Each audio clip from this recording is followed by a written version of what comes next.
7:23 de la mañana, estamos de regreso en Abre los Ojos y ahora nos visita la congresista Verónica Mendoza y Javier Mujica, ambos amigos personales de Javier Díaz-Canseco. Buenos días ambos. Muchas gracias. Buenos días, Beto. Comencemos por la situación de salud de Javier, porque hoy todos los diarios discuten si debe o no debe regresar al Congreso, si se debe acatar la orden judicial. Sin embargo, aquí hay un asunto concreto. ¿Su cáncer le permitiría regresar al escaño, a trabajar normalmente, si es que se tuviera la grandeza de aceptar esto, Javier? No, decididamente no. Él está afectado por un cáncer muy agresivo, es una enfermedad muy complicada, difícil, que él está encarando con la firmeza y voluntad que siempre ha caracterizado todas las luchas que él ha emprendido para remontar situaciones difíciles, pero eso no le permitiría volver ahora al Congreso de ninguna manera. Tú que lo has estado visitando constantemente, Javier, ¿cuál ha sido su situación de salud en las últimas semanas? La situación de la salud de Javier Díaz-Canseco es, desde mi punto de vista, un asunto como de la familia, ¿no? Que yo no quisiera tratar con mucho detalle, pero sí puedo decir que es una situación difícil, que ha tenido momentos de complicación bastante severos y complicados, pero que la tenacidad y su resiliencia, como se dice, le está permitiendo encararlo adecuadamente en medio de las circunstancias, digamos, ¿no? Él está dando una batalla muy fuerte para salir de esto, y todos los que lo queremos estamos esperando que lo logre y que podamos contar con él en el Congreso nuevamente, ¿no? Él se encuentra en ese momento en una clínica. Él se encuentra en una clínica, sí. ¿Desde hace cuánto tiempo? Desde hace como 3 meses ya van a ser. ¿Sí? Entonces está claro que no podría regresar al Congreso. No podría regresar, así es, como lo dije. Verónica, se escucharon algunas voces desde quienes son sus rivales políticos a favor de que se le retire la sanción por cuestión básicamente de salud. Por ejemplo, la de Luisa María Cuculiza. Sin embargo, algunos interpretaron esto como una movida política, haciendo, ¿no es cierto?, un paralelo del caso de Javier con el del expresidente Fujimori. ¿Cuál es su posición? Sí, Beto, creo que antes de especular sobre las intenciones de quienes hicieron esta propuesta, desde mi particular punto de vista, la sanción injusta y arbitraria contra Javier debiera ser levantada, anulada, pero no con un criterio de misericordia o compasión, que él no ha pedido, sino con un criterio de justicia, que eso es lo que debiera reponer el Congreso. Porque al final de cuentas, Beto, esta sanción en nada mella su dignidad. Creo que más bien lo enaltece, porque es una suerte de reconocimiento a la trayectoria que tú has descrito y al reportaje que hemos visto. Y quien está finalmente quedando mal, quien está desprestigiándose cada vez más, no es Javier en absoluto, es el Congreso de la República. Y más aún con esta sentencia del Poder Judicial que le ha dicho el Congreso de la República: violaste derechos fundamentales como el derecho al debido proceso y el derecho al honor del congresista Díaz-Canseco en este proceso totalmente arbitrario e inconstitucional. Ahora, a estas alturas no se puede tapar el sol con un dedo, es bastante obvio que esta sanción fue un poco un vuelto, ¿no es cierto?, una revancha.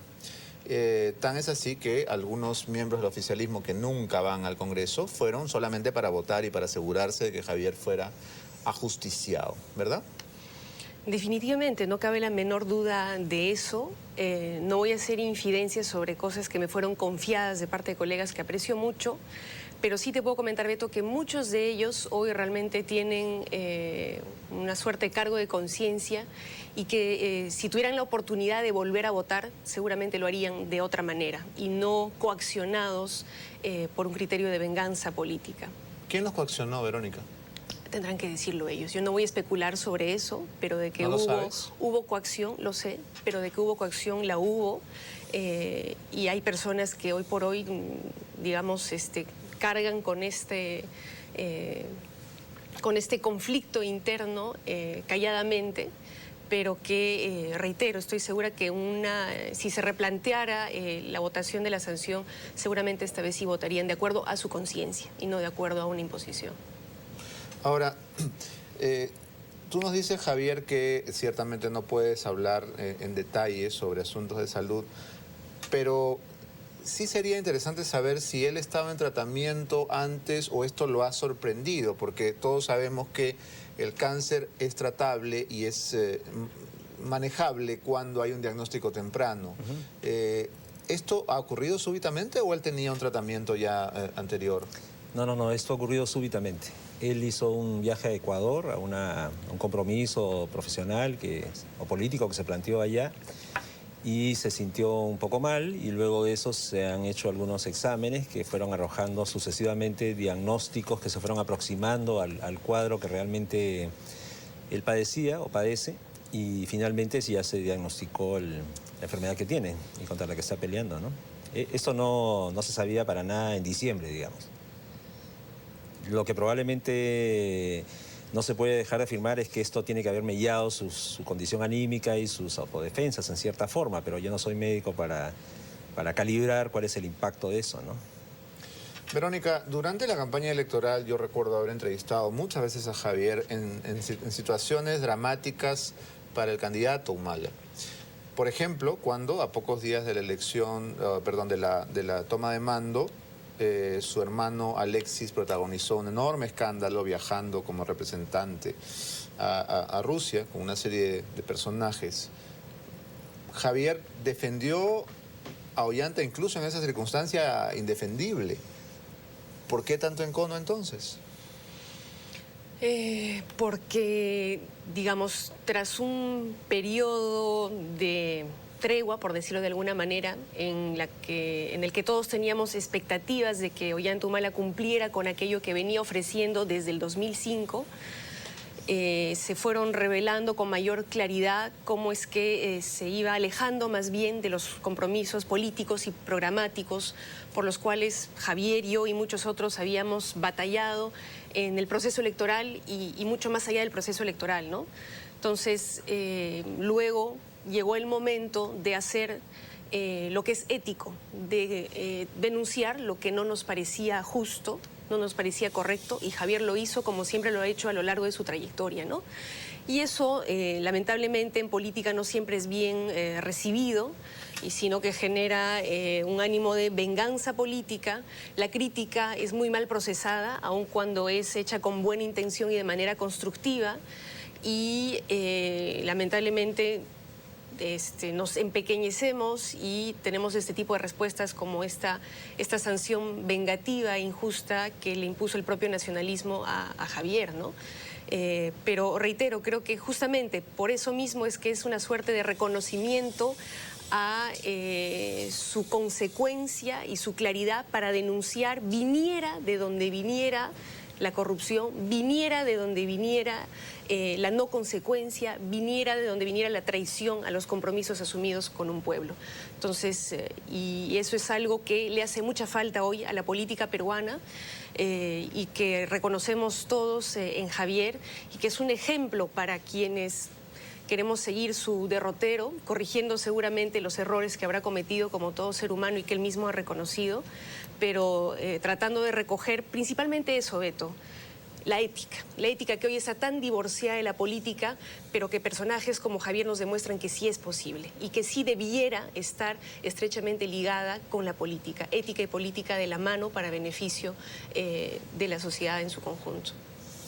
Javier, en las redes sociales muchos están comentando, y me hace mucha gracia, que esta conversación que tenemos sobre Díez Canseco revela que tengo un corazón rojito. Me da risa porque, bueno, todos los corazones son rojos para empezar, no conozco a nadie que lo tenga verde, pero me da risa porque no se puede separar, ¿no es cierto? Lo que es reconocer a una persona por su inconformismo, por su rebeldía, más allá de que uno esté de acuerdo o no. Quería ir a ese punto porque normalmente esta rebeldía va menguando con los años y uno se ve cada vez menos rebelde y más comodón, ¿no? Bombero. Y da flojera pelear. Incendiario bombero. Javier es uno de los pocos que ha sostenido este ánimo contradictor, opositor, que incluso lo ha puesto siempre en el lado de la oposición, porque nunca ha sido oficialismo, ¿verdad? ¿De dónde crees que saca ese fuego? Bueno, yo creo que de sus experiencias vitales, ¿no? Él desde niño tuvo que encarar una situación que le imponía una barrera respecto a la posibilidad de sentirse igual que el resto, ¿no? La poliomielitis lo marcó estructuralmente en un momento muy temprano y eso tiene que haber significado algo en su trayectoria. Pero además, luego la oportunidad que él tuvo, viniendo de donde venía, de una familia con muchos recursos, de conocer la realidad del país en los programas de cooperación popular durante la época de Belaúnde y de conocer las enormes brechas de desigualdad y de injusticia que caracterizan a la sociedad peruana. Y esa capacidad de él de ponerse en los zapatos del otro, que repito, es estructural, está en su ADN, en su cerebro, lo ha llevado a transformar eso en acción política y social. Y eso no es solamente en relación con el tema de la pobreza, digamos que sería lo primero que uno podría consignar en su enfoque sobre la lucha por la justicia social, sino sobre todas las formas de desigualdad, las que afectan a las mujeres, la discriminación contra las personas que tienen otra orientación sexual, la discriminación racial, los problemas de todo aquel que en este país ve reducidas sus oportunidades de sentirse igual que el resto. Creo que es una cuestión como vital en él, ¿no? Y esa capacidad de indignación, que es fundamental, ¿no? Efectivamente se usa esta expresión de chico incendiario y de viejo bombero para relatar cómo se consume esa capacidad de indignarse frente al dolor ajeno. Y Javier, para bien o para mal, no tiene esa capacidad. Javier siente en la piel, en su alma, digamos, el dolor donde lo encuentra. Y eso es lo que le da una enorme empatía para comunicarse con la gente. Él no está en un estrado, él no está encerrado en un congreso que lo aísla de la población. Él hace lo que dice y se conecta muy sencilla y fácilmente con el dolor de los demás. Y eso es lo que explica esa trayectoria unilineal, digamos, ¿no? Que ha permitido que se le reconozca esa condición y que, por cierto, también le ha ganado muchos enemigos, ¿no? Eso es, las personas que sienten y viven de esa manera probablemente tengan muchos enemigos, es algo corriente en nuestro medio. Y eso hace, perdón, que a pesar de su delicado estado de salud, el día de hoy siga preocupadísimo por los derechos laborales, por los temas de los conflictos sociales, está en permanente actividad política. Perdona, de hecho el día de hoy se va a hacer pública, porque esta noche hay un homenaje a Javier Díaz Canseco en el Parque de la Exposición y se va a hacer pública una carta de Javier Díaz Canseco a los trabajadores, esta noche. Bueno, justo el Diario de la República, en la parte inferior de su portada, pone aquí, Fuerza Javier, reconocimiento a Javier Díaz Canseco de las organizaciones políticas y sociales. Este evento será a las 6 de la tarde de hoy en el anfiteatro del Parque de la Exposición, Wilson, con 28 de julio. Verónica, hay opiniones de juristas en torno a que el fallo que se ha dado tiene que respetarse. Y juristas como Bayerriestra o Aníbal Quiroga, por ejemplo. ¿Cuál crees que va a ser el epílogo de esta historia? Es decir, ¿cuál es el ánimo que tú sientes dentro de tus colegas del Congreso? Mira, lo lógico y lo correcto en un Estado de Derecho constitucional es que el Congreso respete esta sentencia, ¿no? Y la implemente, porque de lo que se trata es del respeto de derechos fundamentales y humanos establecidos en nuestra Constitución y en tratados internacionales. Y sobre encima de eso no puede estar el Congreso de la República ni nadie. Pero lamentablemente vemos, por un lado, que prima esta sed de venganza política contra Javier Díaz Canseco y, por otro lado, también que prima un criterio, una concepción tradicionalista de lo que es el Congreso de la República, ¿no? Como una suerte de isla que no está sujeta a ningún tipo de control, ¿no? Un concepto casi monárquico de lo que puede ser el Parlamento, que lamentablemente todavía pervive en el pensamiento de muchos colegas congresistas. Ahora, siendo que lo correcto, lo lógico y lo natural sería que se implemente esta sentencia. Con mucha pena tengo que decir que veo que en muchos sectores del Parlamento está primando el ánimo de venganza política y todos los criterios objetivos son dejados de lado por por este tema, ¿no? Entonces, yo la verdad tengo algo de pesimismo respecto a la posibilidad de que se pueda levantar la sanción por propia voluntad del Congreso o que se pueda implementar esta sentencia, ¿no? Es posible que finalmente se opte por apelar de parte del procurador del Congreso, ¿no? Pese a que, como hemos dicho, la sanción al ser levantada sería solamente una especie de reivindicación o gesto, porque no se puede lograr que él regrese a su escaño. Efectivamente, pero nuevamente, un gesto sí, pero para que se reivindique el Congreso, porque reitero, para mí la dignidad de Javier está intacta y su imagen no ha sido mellada, y lo tiene así claro la opinión pública. Quien ha seguido meridianamente de cerca este tema tiene clarísimo que la sanción que se le impuso fue injusta, arbitraria y motivada por intereses y consideraciones políticas, ¿no? Del más bajo nivel.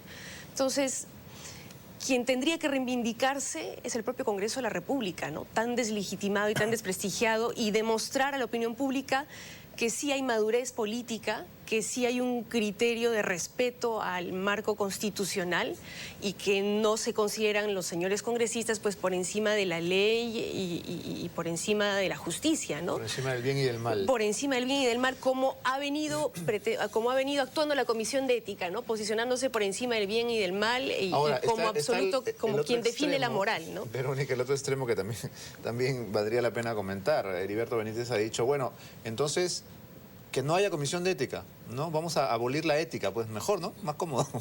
¿Qué te parece ese?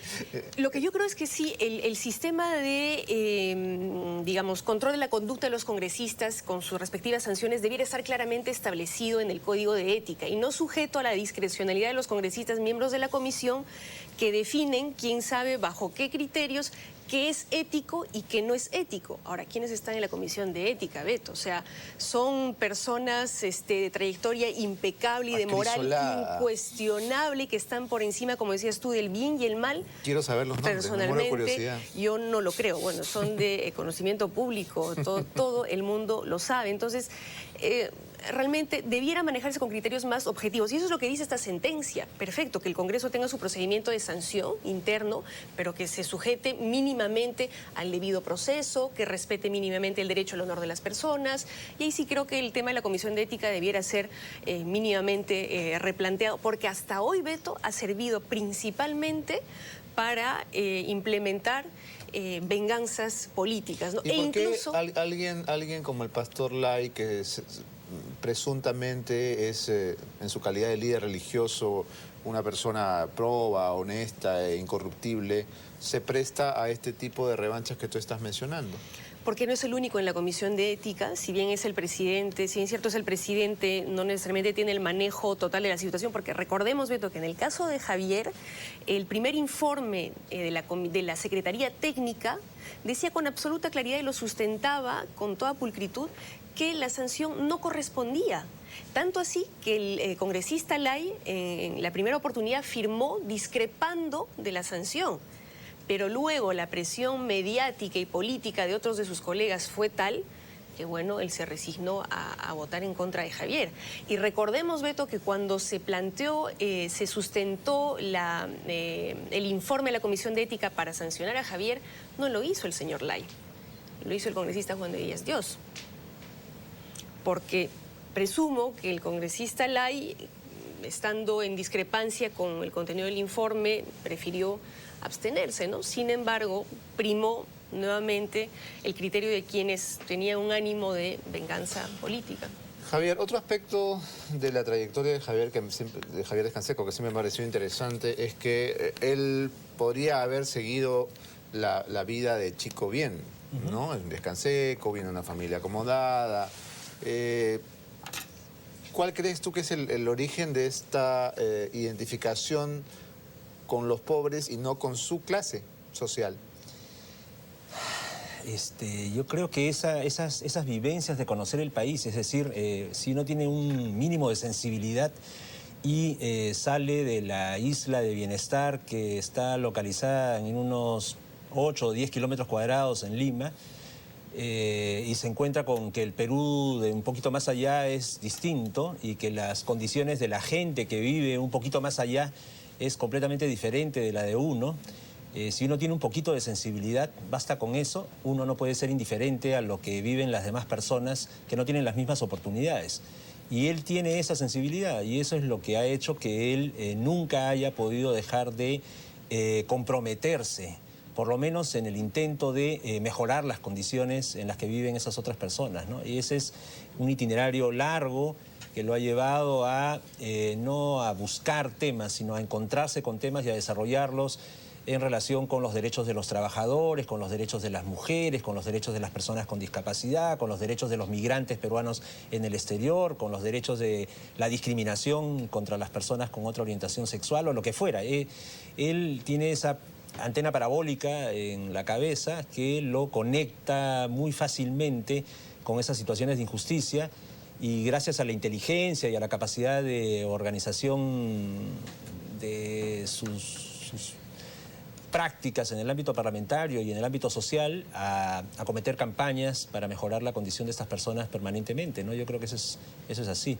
Y él sabe, cuando conversamos sobre el significado de esta sanción y la posibilidad de recurrirla judicialmente, que iba a ganar.